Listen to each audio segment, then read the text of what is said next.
Kalau kalian ngerasa episode sebelumnya udah serem, percaya deh, episode ini bakal bikin kalian mikir 2 kali buat jalan sendirian di lorong rumah sakit. Iksan akhirnya dapat giliran jaga malam pertamanya. Dari awal, dia udah merasa nggak enak. Dan ternyata, malam itu jadi titik di mana semua gangguan yang selama ini cuma sekilas berubah jadi nyata dan mengerikan. Jam menunjukkan pukul 11 malam. Lorong rumah sakit terasa jauh lebih panjang dari biasanya. Suara jam dinding terdengar nyaring. Tik-tak, tik-tak.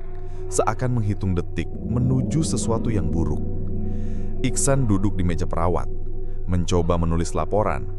Tapi tiba-tiba, lampu di lorong padam satu persatu.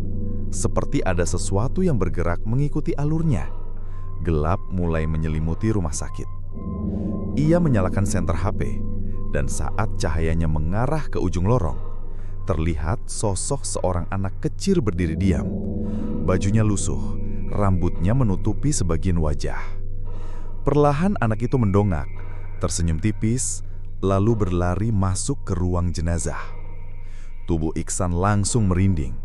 Dia tahu ruang jenazah biasanya terkunci rapat, tapi sekarang pintunya terbuka sedikit, bergoyang pelan seperti habis didorong seseorang.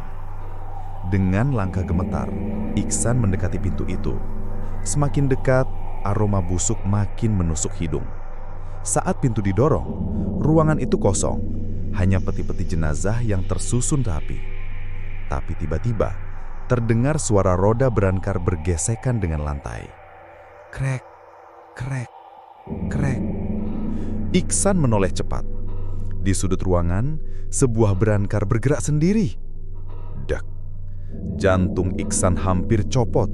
Saat ia sorot dengan senter, terlihat ada tubuh terbaring di atasnya, ditutupi kain putih.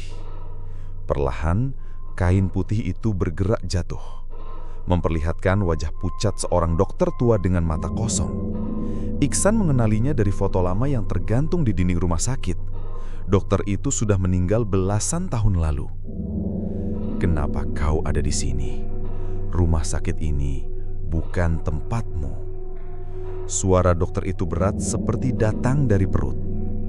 Iksan hampir menjerit, tapi tiba-tiba pintu ruang jenazah menutup keras di belakangnya.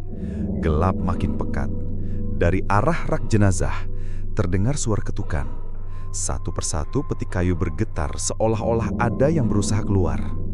Tok, tok, tok, tok, tok.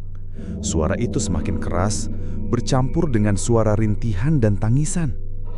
Iksan menjerit, menendang pintu ruang jenazah sekuat tenaga. Saat pintu terbuka, ia langsung berlari keluar ke lorong.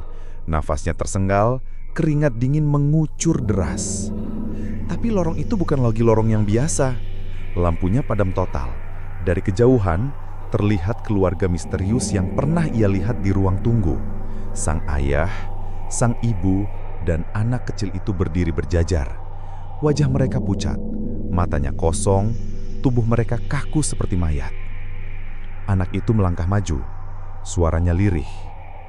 Mas, ikut sama aku, biar kita bisa jadi keluarga. Iksan terdiam, tubuhnya terkunci ketakutan. Dan tepat saat anak itu mengulurkan tangan, alarm rumah sakit berbunyi keras, membuat semua sosok itu menghilang. Iksan terjatuh di lantai, gemetar. Malam jaga pertama hampir merenggut nyawanya. Malam itu, Iksan sadar, gangguan di rumah sakit ini udah nggak main-main. Mereka nggak cuma nunjukin diri, tapi juga manggil namanya, ngajak dia ikut ke dalam dunia mereka.